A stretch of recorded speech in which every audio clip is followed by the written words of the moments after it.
how to add the Notes folder widget to the home screen to get quick access to one of your Notes folder on the iPhone 16 series. First, let's go back to the home screen by swiping up at the bottom of the screen. Then on the home screen, touch and hold. Next, tap on the Edit button, and from the pop-up, tap on Add Widget.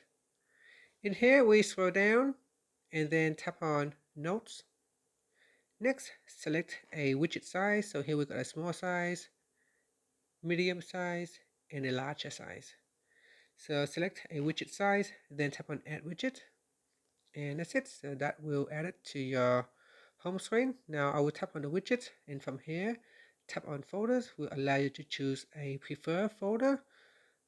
Here you can choose Notes or iCloud folder or all iCloud, and then tap outside the box to save the changes. Then tap on Done. And that is how you can add a note for the widget to the home screen, and how you can configure which folder to display in the widget. And that's it. Thank you for watching this video. Please like and subscribe to my channel for more videos.